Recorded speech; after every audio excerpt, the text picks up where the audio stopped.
y'umunezero wanjye hani imitwaro yavuye ku mugongo ndashima musaraba ndashima yamva nziza ariko cyane cyane ndashima umwami Yesu ndashima musaraba ndashima yamva nziza ariko cyane cyane ndashima umwami Yesu. Haleluya, haleluya, haleluya, haleluya. Munsubize muri mwe nta muntu ufite ideni ahari. Perezida mu kanya yambajije muri yandi banyigore umusaraba mana we nta kiguzi nari mfite arambaza nyine n'abandi yagiye babaza ese uwari kubona ikimasa nayo kubona ariko shimiye Yesu ko yangiriye neza kampa agakiza ke ku buntu nari umunyabyaha nyuma y'abandi kamvana mu rupfu akampa ubugingo buhoraho. Haleluya, haleluya. Icyo niryo shimwe umukristo yagakwiye gushima kurusha ibindi, kuko imyambaro n'abadasenga barayisha imyambaro, udasenga banambara n'umuntu utizera yambara neza kukurusha. Unipimye nawe usanga afite ibintu byinshi bigezweho, ariko ikiruta ibindi nuko umurusha Yesu. Haleluya. Izina risumba ayandi ab'isi batamenye, Yesu soko y'amazi amara inyota. Dushatse twayarikiraho izina risumba ayandi abandi batagize ute batamenye. Haleluya, haleluya, haleluya. Ndagira ngo umuntu wese wageze hano hantu, nubwo hari ababaye, hari impamvu ibibiri inyuma, n'uwishimye wese aba ari afite impamvu. Ariko ijambo ry'Imana mu gitabo cy'umuhanuzi Habakuki yaravuze ngo naho amashyo yashira mu biraro, inzabibu ntizera imbuto, nta cyatuma ntishimira mu gakiza k'umwami wanjye. Haleluya, haleluya, haleluya. Hari indirimbo twahereye iravuga ngo hari akantu ngo mbibonamo inyungu, naho buri ibyanjye mbibonamo inyungu. Tukabiririmba naho twabura ibyacu twabibonamo inyungu. Ayushua ibaze ese nk'igihe umunsi umwe nigeze ngira igihombo, numva nanze ubuzima. Ese nawe koko nawe wabura ibyawe Ayushua kubibonamo profit, ukaba wahombye ukabona ukalculate as profit. Nyine ibyo ni iby'Imana, bisaba ngo nyine kuba uri mu mwuka ubyumve. Ariko nimbe magambo, reka tuganire ku magambo y'Imana. Badusomeye neza mu kuva ya Mose cyo kuva 12 adusomeye ku murongo wa 12 kugera 17. Tema y'uyu munsi iravuga ngo urugendo rw'ubuzima bushya kubizera. Haleluya, haleluya, haleluya. Ntabwo ndambirana, kandi nifuza ko umuntu wese agira icyo acyura, nk'uko umuntu waje aha wese twaje kugira twumve ijambo ry'Imana. Rero turaryumva kandi rigira aho rituvana, rigira aho tugeza, rigira irindi bikungura. Uyu munsi abakristo bose benshi cyane ku isi bizihiza umunsi wa Pasika. Even if n'abantu badasenga cyangwa se batizera, barakubaza, murahura akakubaza ngo Pasika nziza. Ejo hari umuntu wampamagaye, umuntu duturanye, ati sha Pasika irahari. Ndavuga ati Pasika ihoraho, ihora ihari. Ntabwo nyizihiza umunsi umwe gusa ngo irangire, ihoraho. Ko yaba ari umunsi umwe, nyine twese twagakwiye kwizihiza umunsi umwe gusa. Yego special day urahari, ariko ku mukristo Pasika ihoraho, iti continuity. Ntabwo yagakwiye guhagarara bitewe nuko ngo uyu munsi bigenze gutya. Uzarebe ibi bintu by'iminsi mikuru. Ejo hari umushuti wanjye twari kubiganiraho, uzasanga abantu benshi niho batwita, abasore benshi niho batera inda, bari gucelebratinga Christmas, ivuka rya Yesu. Noneho n'ibyaha bikiyongera. Iyo logique rero uwo muntu yaje kunsobanurira, arambwira ati, umushuti wanjye arambwiye ngo rero uko ibyo ngibyo muba muri kubikora byose, ntukeke ko Satani wadafite imbaraga aba ari hafi yanyu. Hahandi utusha gato opportunity nke nto abonye agahita yipenetratingamo. Abantu biga ibintu bya microbiology cyase n'abatarabyize, iyo infection ibonye ahantu hari akanya gato, agasebe gato, ita penetrating gakubita indwara ushobora kumarana kubaho kwawe kose. Rero Satani uwo mwanya nawo arawukoresha, ariko twe kubizera Pasika yagakwiye guhora ari urwibutso. Aho abandi bantu abacuruzi bacuruza imyenda cyane, abacuruzi, hari umushuti wanjye ucuruza, ejo bundi kwa gatanu rero kumbwira ati ngubu kubera ku cyumweru ari Pasika tuzacuruza, tuzabona inyungu tutabonye mu yindi minsi. Namwe muzabirebe kuri Noel hari haruguru baradekora, ahantu hose muzi baradekora. Ariko se abantu baba badekoye hariya koko n'imitima yabo niko ibidekoye? Iyo ni ikibazo. Rero nka Pasika ni urwibutso rw'ingenzi kubemera Imana, rufite inkomoko mateka y'Abayahudi cyangwa se y'Abisiraheli no mu izuka ry'Umwami wacu Yesu Kristo. Munyemerere mu kanya gato ndakora akantu k'agasamari gato, mbanze mvuge kuri Yesu Kristo no kuri Mose. Ibyo ngibyo ndaza kubihuriza hamwe, murumva icyo nashatse kuvuga. Ntizimbe mu magambo, hano narebye nk'ibintu Kristo ashobora kubahuriyeho na Mose. Kristo cyangwa se mpere kuri Mose yavutse mu gihe bari mu gihugu cy'Ibunyagi, baranyazwe bari muri Egiputa. Noneho amaze kuvuka, kubera ko Abisirayeli ngo baragwiriye cyane, umwami Farawo abibonye biramutera cyangwa se biramushengura. Noneho akavuga ati wenda muri abantu bose bari kuvuka ashobora kuzavukamo umuntu akazantera kudeta cyangwa akansimbura. Icyaje kubaho, Mose avutse baramuhisha, nyine baramuhisha. Simbutse ntiriwe njya muri story ziwe deep cyane, njye muri story ziwe, ariko muri uko guhishwa kwiwe de papa si yatumye yahishwa nuko yari ashaka kugirirwa nabi, ashaka kumwica. Rero Mose na Yesu bavutse bose ku ngoma mbi, ku butegetsi bubi, ubutegetsi bw'igitugu, bashaka bari guhigwa. Mose yahigwaga na Farawo, noneho Yesu we agahigwa n'umwami nde Herode ashaka kumwica. Abashaka kumenya ayo makuru ndumva barajya mu gitabo muri mutumwa bwiza ko bwanditswe na Matayo mu gice cyaho ndumva cya mbere mu mirongo yaho ihera, baraza kubibona, barabibona ukuntu marayika yabwiye Yosefu ati hungisha umwana na nyina kuko bashaka kumwica. Rero ikindi,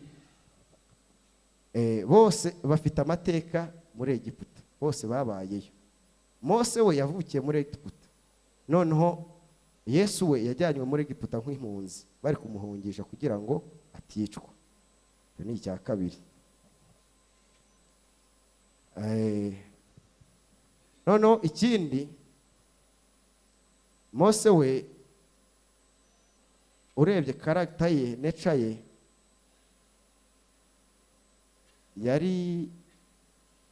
yagiraga ifuhe cyane. Mose yarafuhaga.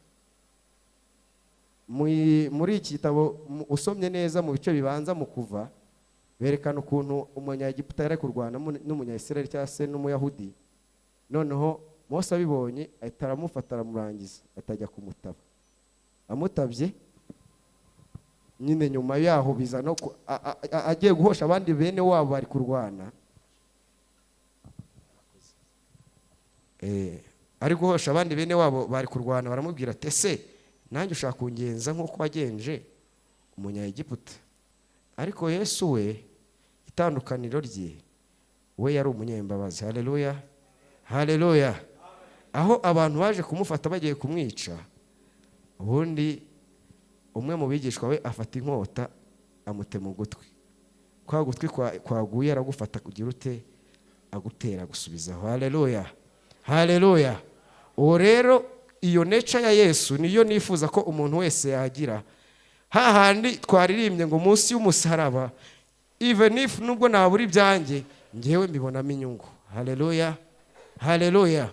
Ko ikintu yarashaka kwerekana ko nature ye iri hejuru cyane ya nature z'iki z'abantu. Rero impamvu mbanje kuvuga aba bagabo babiri nuko ibyo tugiye kuvuga n'ubundi nibo bafitemo iki, bafitemo uruhare runini. Pasika mu Bayuda uburyo yizihizwaga, mu gihe bari baragiye mu bunyage abisirayeli bari mu gihugu cya Egiputa, bakoreshejwe imirimo y'uburetwa imyaka myinshi cyane igera hafi muri 430. Nyuma yo gukoreshwa iyo mirimo yose bageraho barataka cyane, barataka pe, bararira nko kujurira watsinzwe yasukarira baguteye indobo. Hari umuntu ugira wamuteye indobo cyangwa se ukarira. Arigera ndiro digeze ampamagare kunyishyuza nta n'igiceri mfite mu mufuka numva ndazengera, Ephraim ndagusora mu nzu yanjye, ariko ndababara.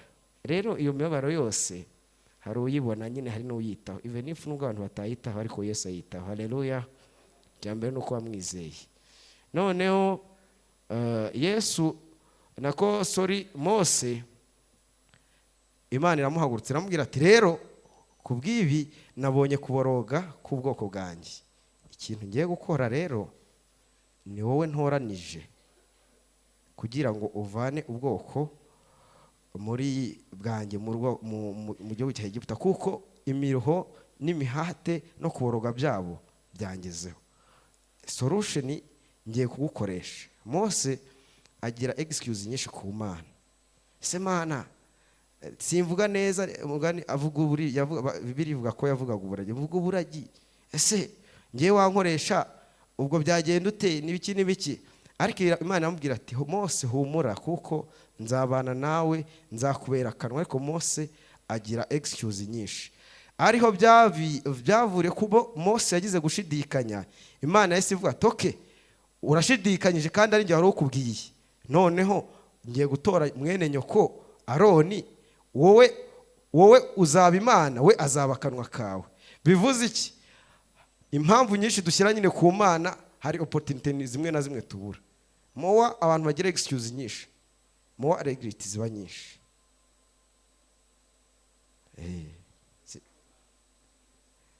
Mowa excuse ziba nyinshi, mowa regret ziba nyinshi. Uko tugira excuse nyinshi tukagira nyine kwitotomba kwinshi, ni nako tugira gusafaringa nako kwinshi.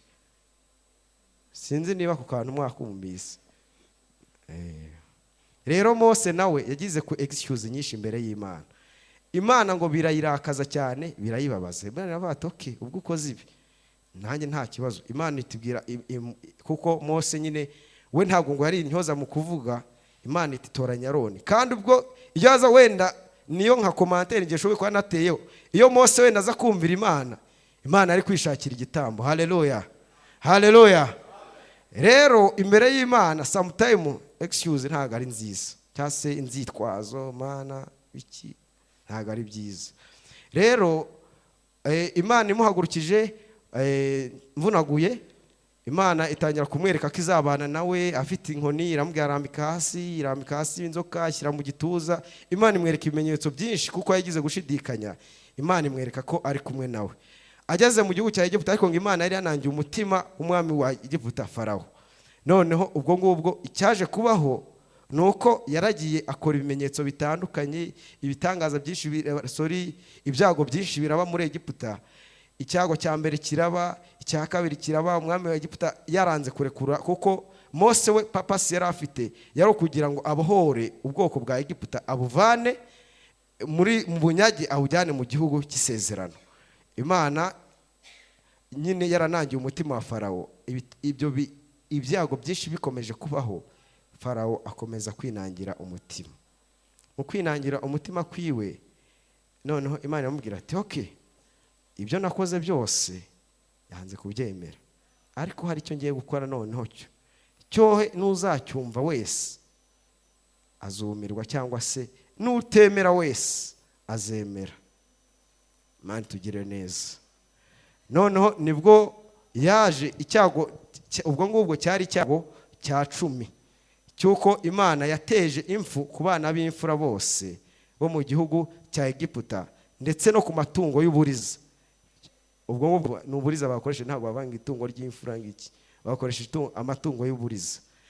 Noneho Imana imaze kubiyereka ngo bararyamye babyutse, ndahise ntinze aho ngaho imva n'imvano y'iyi Pasika, nuko Imana yaje gusanga Mose iramubwira ati rero ngiye gukora ikintu gikomeye cyane muri iki gihugu, ariko wowe n'imiryango y'Abisiraheli ikintu mbabwiye ni kimwe, hari kondisiyo ngiye kubaha, hari ibyo mugenderaho ngiye kubaha, ibyo bintu uzabirengaho kazi yake.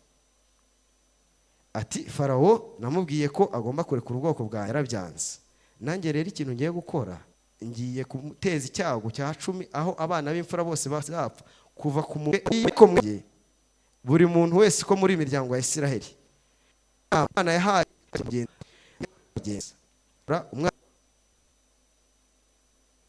umwana w'intama muzatora azaba amaze umwaka umwe avutse utagira inenge.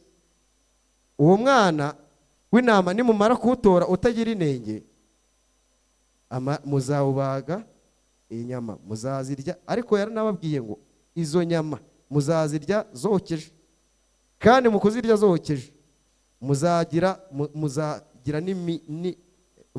muzazirisha imboga zisharira ndetse n'imitsima idasembuye cyangwa se itarimo imisemburo. Ibyo ngibyo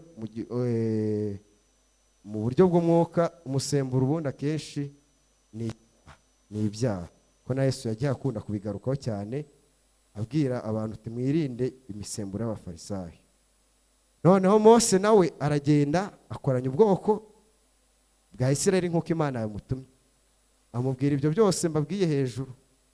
Imana imaze kubimubwira amubwira kubw'ibyo nijoro zatambuka n'umurimbuzi, amaraso y'uwo mwagazi w'intama cyangwa se w'ihene, hari aho berekana ko n'ihene irimo ariko bitagira inenge, amaraso ye muzayafata muyashyire ku nkomanyizo z'imiryango cyangwa se ku nkomanizo. Benshi bashobora kutabyumva, urabona iyo abantu bari kubaka inzu hariya hejuru kuri rento, muri make hariya kuri rento cyangwa se hariya ku rugi hejuru, muzasigaho amaraso y'uwo mwana w'intama.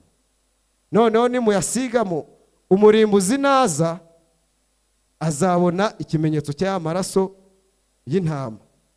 Nyuma yo kubona ya maraso y'intama, mwebwe azahatambuka ntabarimbure. Haleluya, haleluya, haleluya. Rero ibyo byose abibwira baba nyine Imana iri kubibwira Mose. Mose nawe ibyo byose abibwira ubwoko bwande, ubwoko bwiwe cyangwa se abo yari yatumweho.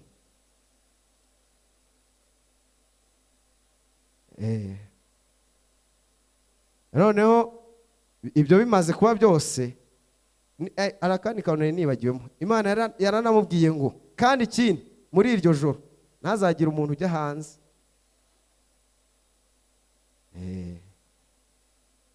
Ngiri sezerano ni iryanyu n'abana banyu sinzabarangarana. Iri sezerano ni iryanyu n'abana banyu sinzabarangarana. Ntabwo meze nk'abantu bivuguruza, abo mese mu kiganza ntawe uzabahuraho. Iri sezerano ni iryanyu n'abana banyu, haleluya, sinzabarangarana. Haleluya, haleluya.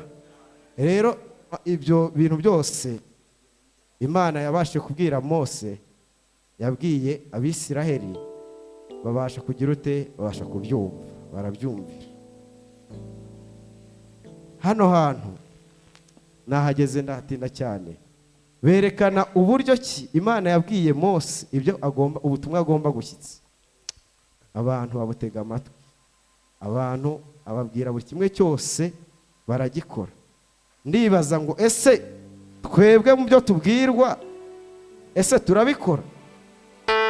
Ese ko Imana yabwiye Abisirayeli ngo muzirinde imitsima idasembura, ese iyo mitsima koko ari twebwe Imana itubwira mwirinde iki? Ese turacyumvira?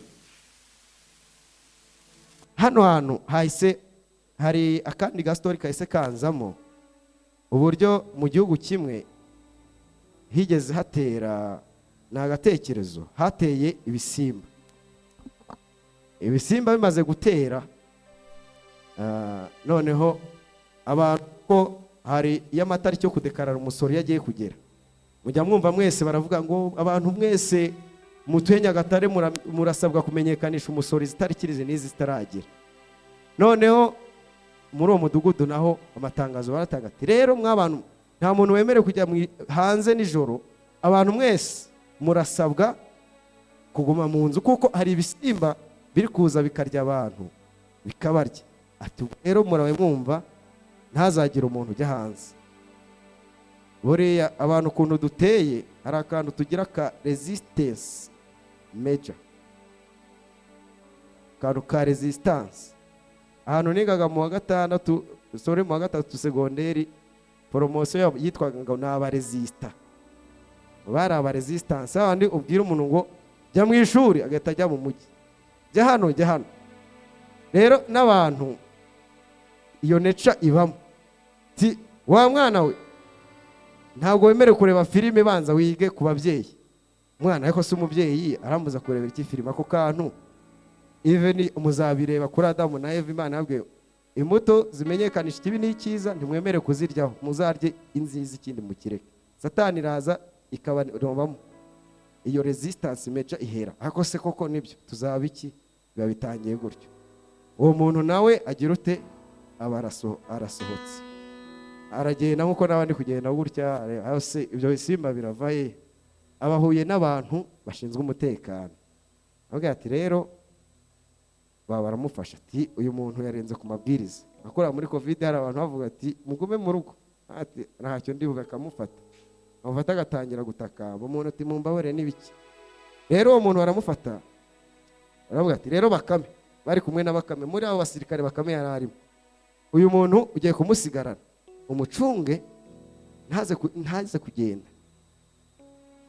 Noneho maze kugenda gutyo bamufashe bamusigira Bakame. Bakame ikintu yahise akora, yagiye ku matwi yiwe yose arayarya, ahera ku gutwi kwa mbere no kwa kabiri kose arayarya. Noneho birangiye ba bantu bagarutse, Bakame uyu muntu ko tubona amatwi yiwe ntayo bimeze bite? Bakame arasubiza, none se ariko mwabagawe muransetse, iyo aza kuba afite amatwi ntaba yarumvise amatangazo yatanzwe akaguma mu nzu aba yasohotse? Nta matwi yari afite, ahubwo nuko mutabibonye. Rero iki kintu cyanteye ubwoba cyane. Ndeba ukuntu duhora tubwirwa ibintu byinshi, ugasanga kubyumva kubibwirwa ni kimwe no kubikora ni ikindi. Ariko ikintu dushimira Imana nuko Abisirayeli babashije kumvira iby'Imana yababwiye. Kandi uyu mwana w'intama wasimburaga Yesu Kristo uzaza, kuko ikibigaragaza hari n'ibyanditswe bigenda bigaragaza umwana w'intama uzaza, azaza mu isi aje gukuraho abantu iby'ibyaha byabo. Rero nicyo gihe nahise mbona ko bibaye nk'ikimenyetso cyo kubona guhabwa ubundi buzima bushya ku bantu bizera Yesu Kristo. Umuntu wese ufite ikimenyetso cy'amaraso, umurimbuzi nabasha gutambuka nta kintu azamutwara. Haleluya, haleluya, haleluya. Umuntu wese ufite icyo kimenyetso cy'amaraso, umurimbuzi natambuka ntacyo azamutwara. Ariko udafite icyo kimenyetso already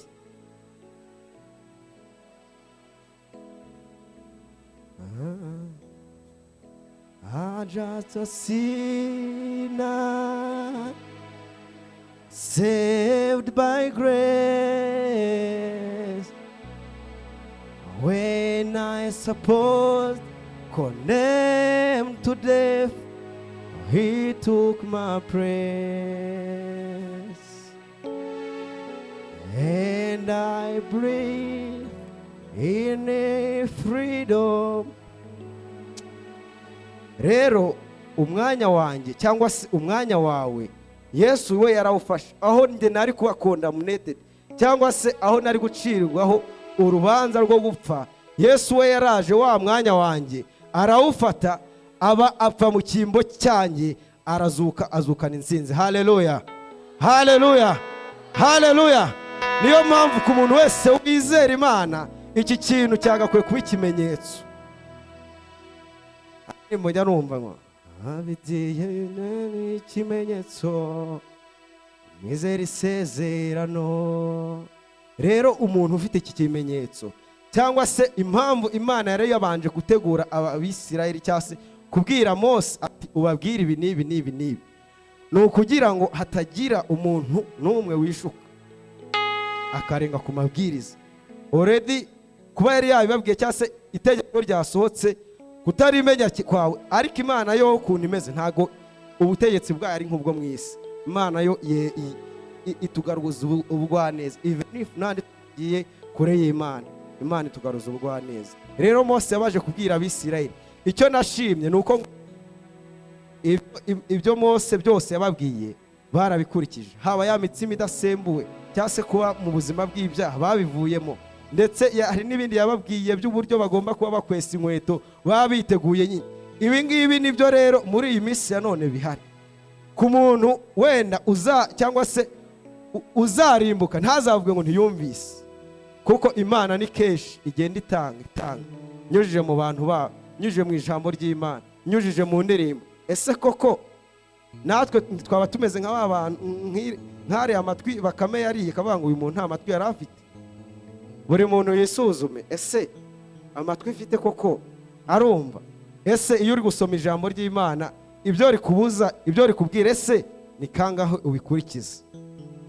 Twe kuzajya dufatira ibintu mu gipindi. Yesu yazutse, ngo Yesu yaratuzukiye. Hari umuntu wigeze kumbwira, inshuti yanjye, abantu bari ahantu mu kabari bari kunywa basinze bameze nabi, noneho umungu nyine baragenda baraganira, ngo Yesu ngo yadukuyemo imitwaro, ngo yari dutamishije, ngo mwana wa, ngo Yesu yaraturuhuye no kuri kose. Umuntu ibi nari mubwiwe nabyo ngo Yesu ngo yaraturuhuye nuko.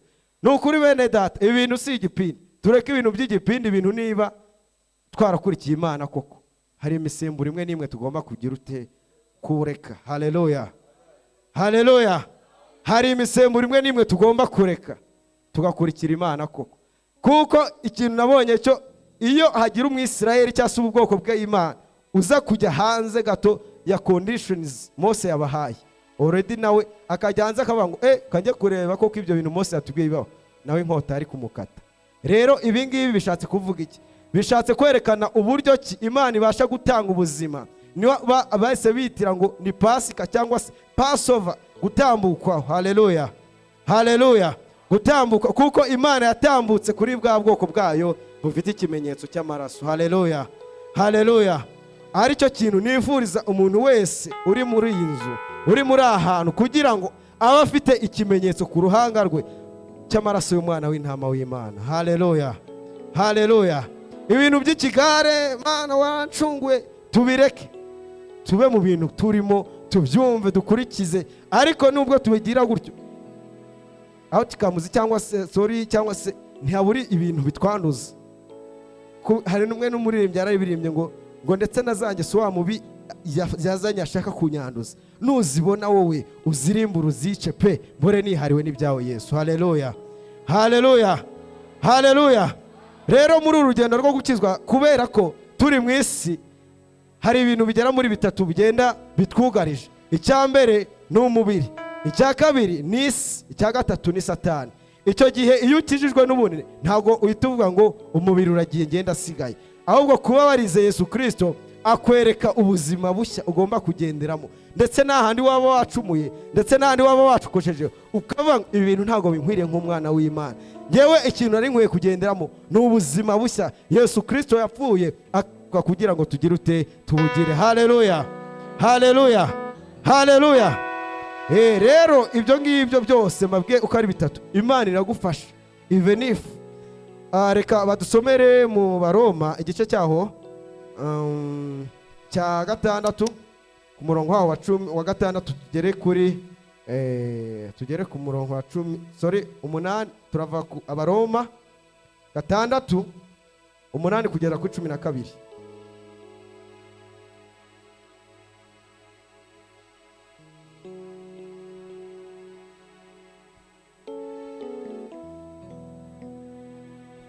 Dusome mu izina rya Yesu Kristo. Abaroma 6:8 kuri 12. Dusome mu izina rya Yesu Kristo. Ariko niba twarapfanye na Kristo, twizera yuko tuzabanaho nawe, kuko tuzi yuko Kristo amaze kuzuka atagipfa, urupfu rukaba rutakimufiteho urutabi. Urwo rupfu yapfuye rwapfuye rimwe risa kubw'ibyaha, ariko ubwo ariho kubw'Imana. aba ariko namwe mwiyumvamo ko mwapfuye ku byaha, mukaba muriho ku Mana muri Kristo Yesu. Noneho ntimukimike ibyaha mu mibiri yanyu izapfa, ngo mwumvire ibyirarikira. Akira neza ijambo ry'Imana. Haleluya. Haleluya. Bene data. Amen. Urakoze. Bene data, ikintu gidukwiriye muri iyi minsi ntago ari yego, ni byiza umuzuko. Kristo yarapfuye arazuka mu bapfuye, ndetse ajya no kuzuka, ajya gupfa cyangwa se ajya gutanga. Hari ibimenyetso byinshi byabaye.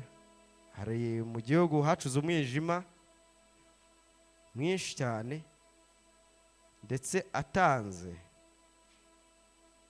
ngo umwenda wari urahera watabutsemo kabiri, ariko atarapfa.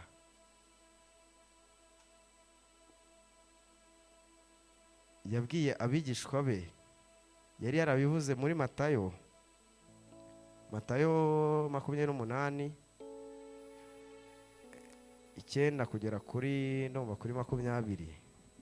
Hari aho yasanze abantu barimo bagurishiriza ibintu mu nzu y'Imana, noneho arabimena byose, arabimena.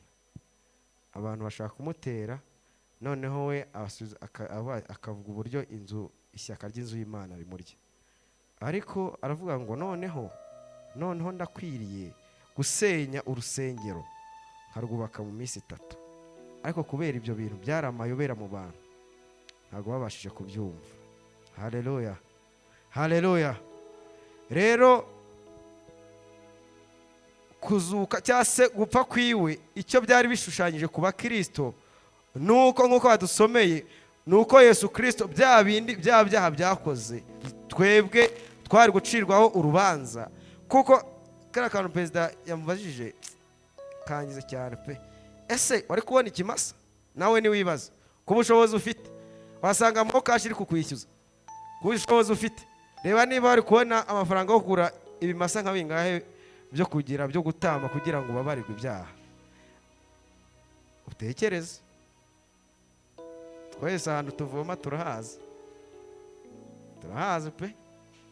Wenda uretse Dani avuyemo n'abandi bake, ariko ahantu tuvoma twese turahazi. Ubushobozi bwacu batubwira ati kora hano ukora ibi. Hano ukuntu mu ishuri bazana imisanzu itateganyijwe ngo football ngo zakina ari ibiceri bya 2.5, harimo inusu y'intoryi, tera karikiro sinusanye, ukanga kuba bayitanga cyangwa ukabikora. Natwe twirebe mu bushobozi bwacu. Ese ibi bintu koko iyo Yesu ataza ngo amadeni yacu cyangwa se umwanya wacu yari afite, wasanga abenshi twambaye hano amapantaro, dushobora kuba turi mu mafamu twambaye amakabutura. Hari abantu baza, abantu benga abenzi, hasi bambara gute? Abenshi twasanga ariko twari kwa tumeze turi kwirukanka ku numa. Wa muntu wavuze ngo ntazi inuma ntago hari, kwiruka ku numa wenda badafite ubushobozi bunini, turi gushaka inuma. Abakire bo already bari kuba bavuye hari ahantu njya mbona ino batambutse inka niba ngo mu bikomera bavuye kureba za nka zimeze neza cyane arizo batambye, ariko ku bwa Yesu Kristo yaravuze ngo noneho ntago bikwiriye ko umuntu agomba kuba muri ubu buzima, kuko ajya no gupfa. Yaravuze ngo iryo ni isezerano rishya, byose bigize ute birarangiye. Niba birangiye umwenda wari ukingirije ahera cyane hatambirwaga bya bitambo utabukamo kabiri, umuntu wese yigererayo. Haleluya, haleluya. Icyo si cyo cyabaye gusa, habaye n'ibindi, aho ngo habaye igishyitsi cyinshi ngo isi iratigita cyane, ibituro byari bikingiraniwe abera birafunguka, abera barazuka bigaragaza iki? Intsinzi ya Yesu Kristo. Haleluya, haleluya. Rero icyo bishatse kuvuga bene data, aya maraso umuntu yatesha agaciro, inkota izamurya pe, kambaye inkota imuriho. Yego wenda ntimuvuye ngo ndikwatera ubwoba none ngo ndikwatera ubwoba n'ibiki, ariko icyo mbona cyo uko uriya murimbuzi Imana yabwiye ubwoko bwa Isirayeli, ndetse yaranabwiye ngo uyu munsi mujye muwizihiza mu mateka yose, ndetse n'abana banyu muzabibigisha, mubabwire ngo ni igihe twarengewe n'Imana, cyangwa se ni igihe twaviriye mu bunyage. Kuko icyo kimenyetso cya 10 cyahise kiba imbarutso cy'uko Farawo abwira Mose ati none bwira abantu bawe bagende, kandi mumvire mu gihugu, ibyo mushaka babibahe, mugende mumvire mu gihugu, kandi ngo nanjye munsabire umugisha. Bari kabwira Mose. Ariko ikintu yagumyeho natekerejeho cyane, Umwisirayeli wari kwibeshya agasohoka muri iriya joro byari kumubaho. Ntibisanzwe. Rero natwe ikintu bishatse kuvuga, amaraso ya Yesu Kristo nk'uko mu isezerano rya kera byagaragaje ko ni umwana w'intama watambwe, ariko mu gutambwa hari conditions bari bahawe bagomba gukurikiza. Natwe nk'uko uyu munsi wa none, nk'uko ijambo ry'Imana rivuga muri Yohana 3:16 rikatubwira neza uburyo ki abizera Kristo bamaze kubona ubugingo buhoraho, ariko abatamwizera already baciriweho iteka. Rero dukomeze kumvira Imana, dusaba Imana ngo Mana, ese ko umwaka ushira undi ukaza wa Pasika ipfa n'izuka ryawe, ese koko nanjye uko kanari imeze turi 2026, ese 2024 uko nari imeze mu by'umwuka, ese hari akandi kageso kanjye warimbuye, wishe, wahambye? Ese hari ubundi buzima wampaye? Ibintu by'ibipindi tukabireka. Ese Mana ko navugaga nabi, ese mu kubivamo ngeze? Ese ko nabeshyaga? Ese ko nakora ibi n'ibi? Ese koko ntago muhora mvuga ngo Pasika? Ndetse na benshi hano abataye postinze wasanga, cyangwa se mu Rwanda hose no ku isi yose, kuko ejo bundi hari igihe nigeze numva ukuntu Pasika muri icyo gihugu kugira bagaragaza ububabare bwa Yesu, bafata icyo gihugu, umuntu umwe biriya Yesu byose yakorewe, umuntu bakabimukorera kugira ngo beregaragaze umubabaro wabyo. Gusa icyo gihugu ntabwo nagifashe ko kirahari. Ese Mana, mu ngeso zanjye hari nyinshi ugenda wica, nk'uko umuririmbyi abivuga ngo n'ingeso zishaka kubyuka uzirimbure uzice, mpore nihariwe n'ibyawe. Ese urazica? Ese bigeze? Rero Imana yo itanga imbaraga ku bamwizeye, kuko nk'uko batubwiye utwapfanye na Yesu Kristo mu rupfu rwe kubw'ibyaha, amaze kuzuka mu bapfuye ari kubw'Imana. Rutwibutsa ko natwe abizera twapfuye ku byaha, kandi ko dukwiye kubaho kubw'Imana, tubikesha Yesu Kristo.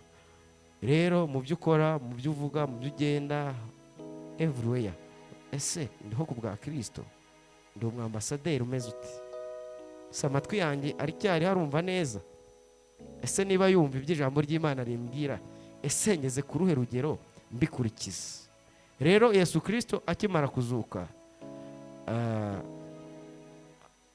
hari umukoro yahise aha abantu. mwongere perezida nadusomere Matayo 28 19:20. Sorry, aha niho nababwiye ngo hari ziriya nkuru zo kuvuka kwa Yesu, ariko ntabwo ariho. Zo kuvuka kwa Yesu zuzuye muri Matayo mu bice bibanza bya mbere 28 19:20. Dusome mu izina rya Yesu Kristo ubutumwa bwiza uko bwanditswe na Matayo, igice ni cya 28 turava kuri 19 tugere kuri 20. Nuko mugende mu mahanga yose, nuko mugende muhindure abantu bo mu mahanga yose abigishwa, mubabatiza mu izina rya Data wa twese n'Umwana n'Umwuka wera, mubigisha kwitondera ibyo nababwiye byose, kandi dore ndi kumwe namwe iminsi yose kugeza ku mperuka y'isi. Amen. Twese tuvuge ngo amen. Haleluya. Rero umukoro Yesu yadusigiye, kuko hari abantu berekanye, umusomyi watusomye kare yadusomeye uburyo Mariya na Mariya Magadalena nyina wa Yakobo n'abandi aribo bagiye kumva Yesu, bari bajyanye ibihumura bagiye kumureba, basanga ngo ntarimo. Haboneka abamarayika bicayemo barababwira ati kuki mushakira umuzima mu bapfuye? Yesu already yamaze kuzuka, arabwira ngo mugende murahurira nawe i Galilaya. Ariko aba ba Mariya bamaze kubibona babibwiye abandi, abantu bagira gushidikanya mu mitima yabo, ka kantu ka resistance major karagarutse. None abantu abigishwa ndetse hari n'abandi babibwiye, hari n'umwigisha uretse ko namwibagiwe we baramubwiye ngo yazutse, aravuga reka ntabwo umuntu bishe kuri yaba yazutse, ikizabinyemeza nuko nzabona za nkovu zo mu biganza byiwe no ku maguru, nicyo kizabinyemeza. Noneho ariko Yesu ngo bateranye abagaya kutizera kwabo, ariko barimo kuganira arabwira ati rero ibyo nakoranye namwe mwarabibonye ntacyo nabahishe.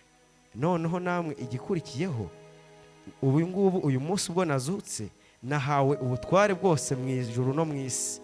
Ati rero namwe umukoro musigaranye ni mugende mu mahanga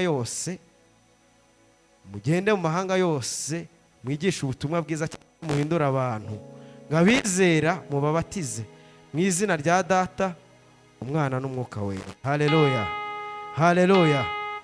Rero twese icyifuzo numva twasengeramo uyu mukoro, hari aho tukora neza. Ubu ngubu muri Amerika ntabwo bigisaba ngo ujyeyo utega indege ujyeyo. Ubuho uri mu Rwanda ushobora kubwiriza abantu benshi cyane, benshi ukabwiriza. Turashima na hano dufite YouTube channel tubwirizaho abantu. Nambona Impapuro afite YouTube channel abwirizaho abantu anyuze mu gucurangira Imana. Rero nawe ufite telefone yawe ushoboye kubwirizaho abantu ubutumwa bwiza, kuko mu mahanga bavuga ubu ngubu byaroroshye. Ntabwo ari ngombwa nka mbere uvuga ngo ngiye muri Amerika kubwiriza ubutumwa bwiza. Mbere hari abantu batwandikira kuri WhatsApp ngo hari business niyi ugire abantu ngo barebe stati zawe, urazaporodinga hano, mara kubya porodinga ngo baraguhembera views. Abenshi ni mubizi, abantu iyo barangije kwiga iyo business, abantu batayikoze barangije kwiga segonderi, navuga ati muri imbarwa abenshi barayikoze. Umuntu rero akareba status yawe, umuntu ukorebye nawe rero wanandikira umuntu umubwiriza ubutumwa bwiza ngo ufite inkuru nziza Yesu Kristo utanga amahoro, utanga ubuzima. Kuko hari abantu babihebye bakeneye ihumure, bari mu kaga gatandukanye. Nigeze ntangazwa cyane, hari utuntu nkunda gupostinga, iyo mbonye akantu kakamfasha nkunda kugapostinga, kaba ko mu ijambo ry'Imana cyangwa se ko mu buzima busanzwe. Noneho ngiye gusaba serivisi ahantu muri institution zimwe zikomeye hano muri Nyagatare, umuntu arambwira ngo sha efure bite sawa, hari utuntu cyo postinga nkabona turamfashije, kandi mu by'ukuri wenda nadushyiragaho hari abatureba hari abatatureba, arambwira ngo turamfashije. Rero iyo ni mwe muri trick dushoboye gukoresha. Hari n'undi ngo kati we yari ikomeye kuri stati, n'umuntu wasize mu cyaro tabanga uyu muntu ni umuswa pe, umuntu ava muri kata agapostinga ngo byari binyishe. Rero mureke ivugabutumwa Imana yaduhaye binyuze mu iterambere. Kuba twagera mu mahanga ntabwo bivuga ngo tuzurire indege tugereyo. Dushoboye no gukoresha telefone zacu, ma Facebook mu buryo butandukanye. Rero bene data, uyu muzuko cyangwa se ni inkuru nziza abizera badakwiye kwihererana, bakwiye kumenyesha n'abandi bose bakizera Yesu Kristo. Rero mwese duhagurutse mu byubahiro byanyu dusenga Imana, ariko icyifuzo numva